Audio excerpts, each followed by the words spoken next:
What is going on? How's everybody doing today? Hope everybody's having a good week so far.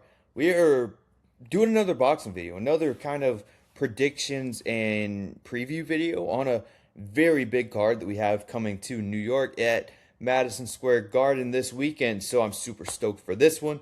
We're not going to go too in depth on it because in this channel we don't go too in depth. We just kind of give our thoughts and opinions on fights and give our predictions. So if you're coming here to get a full in-depth preview of this fight, it's probably not the right place, but I do appreciate you for jumping on here. But yeah, we're just gonna, like I said, predict these and give it a little bit of info. Nothing in depth. It's probably not gonna be amazing, but yeah, let's get straight into it. So we're gonna skip the first fight, but this is the Teofimo and Shakur fight, by the way, in case you don't know, which I'm pretty sure you do know by now. But we're starting off with Jarrell Miller. So Jarrell Miller and Kingsley eBay. I butchered that. I absolutely butchered that. But Kingsley eBay and Jarrell Miller. You know, this is a very good card, by the way. This is a very good card, by the way. I think it's being super slept on. Or not really slept on, because I think it's getting the amount of attention that it should. Or, I don't know. I feel like the promotion's kind of lacking, but anyway, the boxing fans know this is a very good card. But anyways, Jarrell Miller and Kingsley eBay. So, Jarrell Miller coming off of a knockout loss to Daniel Dubois I think that was like probably close to 2 years ago now. Maybe I'm completely wrong on that. And then I think it was a draw to Andy Ruiz. So, going against Kingsley eBay, I'm not going to go in depth on this one because it's a heavyweight fight. It's a heavyweight fight, and you really never know what happens in heavyweight fights. You know, you got two big guys going in there throwing heavy leather because, you know, heavyweights punch very hard. I think that's no secret. And, I mean, I would favor Jarrell Miller here. If I had to make a prediction, I would favor Jarrell Miller because there was at one point before that knockout loss to Daniel Dubois. At that point, that was kind of before we really knew what Daniel Dubois was. That was before the Anthony Joshua fight and some of Dubois' other fights. But this was really where Dubois started to pick up steam when he knocked out Jarrell Miller. So a lot of people went into that fight thinking Jarrell Miller was going to go in there and beat Dubois pretty, I wouldn't say easily, but they thought he would beat him. And, you know, he's had some issues in the past, Jarrell Miller. I think a lot of boxing fans would know that. But, I mean, I think, you know, the Andy Ruiz fight was tough. That was on the Terrence Crawford and Madrimov card, I think. It was one of the ring cards. But, yeah, I'm taking Jarrell Miller here. I think Jarrell Miller just goes out and gets it done because, you know, he's got a lot to prove now. But then again, we don't really know what Jarrell Miller is anymore. You know, coming off a draw to Andy Ruiz, that's not the brightest thing that you want to see. But the next one I'm really a fan of is Bruce Carrington, Shushu, and Carlos Castro. I really like this fight. So when you look at Bruce Shushu, I'm going to say Shushu. If you look at Shushu's resume, you know, you've seen the competition go up slowly, but he still hasn't fought that top tier level that you're waiting on. Now, I'm not saying Carlos Castro is a top tier fighter. This is Bruce Carrington's toughest fight to date, I would say. You know, when you look at Bruce's resume, I do think that Carlos Castro is definitely his toughest fight so far. You know, he got pushed to the limits against Sagawa. That was on one of the Xander Zayas cards. I forgot who Xander fought in that one, but it was also at Madison Square Garden. But yeah, this is a tougher fight for Shushu. But I think Shushu ultimately has the better skills than Carlos Castro. When you look at Carlos Castro's resume, this is probably, I mean, he's taken losses to Stephen Fulton, taken losses to Brandon Figueroa, Luis Neri. So when you look at his losses are all good losses, I would say. I mean, this was a point when Stephen Fulton, this was really Stephen Fulton coming back and really redeeming himself after that Inoue loss. And Fulton got dropped in that fight. I believe that's the same fight. I believe it was Carlos Castro that did drop Fulton in that fight. It was like a flash knockdown, but still, Brandon Figueroa at that time was getting some pretty good hype. Luis Neri, obviously, decent fight with Inoue. I mean, that was one of the tougher fights that we've seen with Inoue. I'm not saying it was a tough fight, but, you know, Inoue's kind of wiped the floor with a lot of these guys that he's fought. So I do think this is a tough fight for Bruce Carrington. and I think he's a pretty big favorite going into it. I personally wouldn't have him as that much of a favorite. Would I have him as a favorite? Absolutely. I'm going to pick Bruce to win. I'm going to pick Shushu to win this. I think Shushu has a very bright future, and there were some people out there that doubt him, and I don't really understand that. I don't really understand how it was really after that fight with Sagawa when that decision really could have went either way. That was just a tough fight for Shushu that night. Rough night for him, but he ultimately came out on top. I thought he won the fight. It was very close. It was a lot closer than what some scorecards had it, but I thought it was a very close fight. I thought Shushu came out on top. I think that was just a rough night. Ever since then, Shushu's looked very good, and I think he's going to really show that. This could be his breakout fight, and I think this will be his breakout fight into that next level. So he's finally going to have a belt as well. So, pick Shushu there. Carlos Adames and Emma Williams. So Emma Williams took a knockout loss to Hamza Shiraz. It was a while back, and then Carlos Adames also was it a draw to Hamza Shiraz? I think it was a draw to Hamza Shiraz, and that was when Shiraz was having a bunch of weight issues. He was fighting at a smaller weight class than what he should have been. Moved up, knocked out Berlanga pretty easily, and looked like a star now. But I like this fight as well. We don't really know what. I mean, we've seen some good things from Emma Williams, and we've also seen some kind of not so great things from Emma Williams. Like, he hits hard. He hits very hard. Carlos Adames is going to be a very tough fight for him. I really like this fight. I think this is going to be a very competitive fight, and a fight that a lot of people are probably sleeping on, I would say. Now, like I said, when you look at Carlos Adames' resume, he did lose to Patrick Teixeira. Hamza Shiraz went to a draw. Draw. I mean, I do like what I've seen at times from Emma Williams. I would probably pick Emma Williams here if I just had to give an early prediction. But then again, Emma Williams is a guy that you sometimes see get a little bit vulnerable, and you'll start to see him slack a little bit, and you can't really do that against Carlos Adames. I would kind of say outside of Shiraz, this is maybe Emma Williams' toughest fight as well.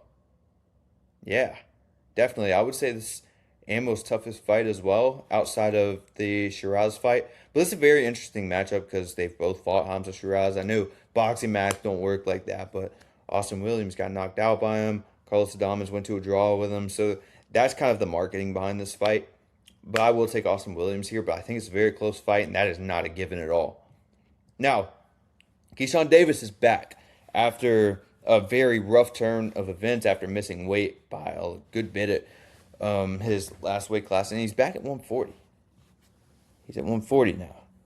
All right, so against Jermaine Ortiz anyway. So Jermaine Ortiz, a lot of people know Jermaine Ortiz off of that Teofimo fight Super Bowl weekend when that was a very terrible fight, very bad fight. Jermaine Ortiz kind of ran around the ring the whole time. Teofimo couldn't really cut off the ring or catch him, so it was a very boring fight.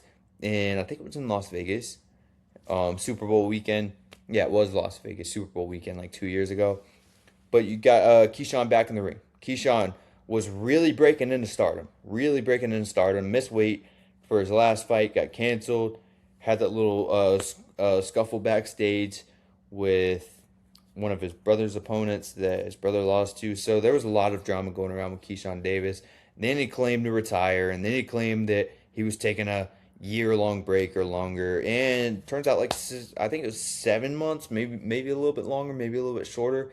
I could be wrong on that, but I think around 7 months, Keyshawn Davis is back, and I think he's here to make a statement. Will there be some ring rust? I don't know. Like I said, Keyshawn Davis was really breaking into stardom, and I think there's just levels. I think Keyshawn Davis is levels above Jermaine Ortiz, and Jermaine Ortiz is not a bad fighter whatsoever. He's signed with Box Lab Promotions now, which is a smaller promotion out of Orlando, which I've watched a lot of their shows. They do a lot with Most Valuable Promotions as well. So, like I said, lots of stuff there. But, he's a guy he beat Jamel Herring. He beat Nair Albright, who Nair Albright was, I can't remember. I can't remember. But, anyways, Loma, he did lose to Loma. Lost to Teo, obviously the one that I was talking about in Super Bowl weekend. Came back with 3 wins, though. Since then. Now, the competition is not near Keyshawn Davis level, so it's going to be interesting to see how Jermaine Ortiz deals with Keyshawn Davis. I wouldn't be shocked if Jermaine Ortiz kind of takes that same route that he did against Teofimo and just kind of runs around, does what he have to, or does what he has to do. I don't know. I don't really know how this is going to go, but I would pick Keyshawn Davis here. I think Keyshawn's here to make a statement. I don't know. I don't really see Jermaine Ortiz getting knocked out. Keyshawn has shown that his power is carrying up. He's getting stronger. He's growing, and he can knock guys out now. He's shown real power as of late, as of his last few fights. When early in his career, he wasn't really known for his power, but now I just don't see Jermaine Ortiz getting knocked out yet. And I wouldn't be shocked if there's small bits of ring rust with Keyshawn, since he has been out for a while now, because he used to be pretty active. But yeah, I'm picking Keyshawn here. I'd say Keyshawn by decision, unanimous. All right, now the big one. Teofimo Lopez, Shakur Stevenson. So I'm not going to go too in depth, just like all these other fights. But when you got two young guys, young fighters going at it in their primes, love to see it. That's what we've been waiting for as boxing fans. Now I'm going to go very quick on this. So when you look at this stylistically, I think it favors Shakur.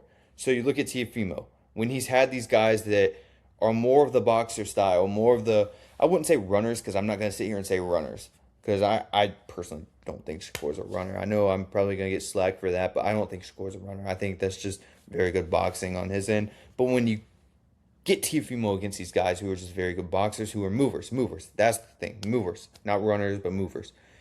Shakur's a mover, and he's typically, Teo has typically struggled with types like Shakur. So it's going to be very interesting to see that. But then again, you look at Teofimo Lopez, and every single time people count him out. People counted him out in the Josh Taylor fight. People counted him out in the Loma fight. Several others. He came through, and he pulled the upset. I believe he was a slight underdog going into that Josh Taylor fight. I believe he was an underdog going into the Loma fight. So yeah, man. I think a lot of people wrote him off at one time. I'm not saying anymore. I mean, people believe and people know that Teofimo is legit. But after that Kambosos lost, a lot of people wrote him off. And this is toughest test yet. I would say. You could say Loma. I wouldn't argue that. I think Shakur is probably his toughest test to date. So it's going to be very interesting to see how he deals with a guy like this and this style. Now, Shakur is going up to 140. Natural 135 pounder and a natural smaller 135 pounder, actually. So the jump to 140 is very interesting here. But I think that Shakur is a guy who, with his style, can make it work. And this guy, he doesn't get hit. He does not get hit. Is this going to be a fun fight? I don't know. I don't think it's going to be a fun fight for the general public watching. Now, as a boxing fan, I think I'm going to enjoy it because I kind of understand the sweet science, and you're going to see a lot of that in this fight. Because, there's a lot of... Both fighters have solid defense, like head movement. Teo has a very good head movement, but he will get hit at times. Shakur just doesn't really get hit. So I think there's going to be very minimal punches landed in this fight. It's going to be a lot of kind of feeling each other out, and really just the sweet science is going to kick in, and it's going to come down to that on the final scorecard. So if it does come down to that, I would pick Shakur here. I would pick Shakur by unanimous decision. Now, I don't think it's going to be as wide as of a scorecard as a lot of people are thinking. I do think Teo is good enough to stay relatively in the fight, but I think Shakur stylistically is very, very tough fighter to beat. Now, it's going to be very interesting if Teofimo can clip him with something, because we haven't really seen Shakur get hit tough or get hit hard. Now, you look at that Raymond Morataya and Andy Cruz fight this past weekend, you can kind of compare stylistically to this matchup here. And what did Raymond Morataya do to beat the boxer? He put pressure on him, applied pressure on him. I think that Teofimo will probably do something like that to Shakur. Maybe. I mean, I wouldn't be shocked. Wouldn't be shocked at all. There's several different ways this fight could go. It's also a question, is Shakur going to be willing to stand and trade like he did against William Zepeda? And then again, if Teofimo does start putting pressure on Shakur, he showed against Zepeda that he could handle heavy pressure. Zepeda didn't even really hit him much. And Shakur is a very good counterpuncher. So it's going to be very interesting here. Very fun matchup. Very interesting matchup. Very intriguing matchup. So, yeah, like I said, not going to go too in depth, but kind of want to get my thoughts, opinions, and predictions on this. So if we're here for deep analyst or deep analysis, probably not the right spot as you could tell. But, yeah, that is it for this video. I'm greatly appreciated for everybody who tuned in on the Zuffa boxing video, because that was very fun to make. And I'm going to keep these coming. I'm going to do predictions for a lot of these fights. We have a Xander Zayas one coming. We have a Zuffa boxing 2 coming.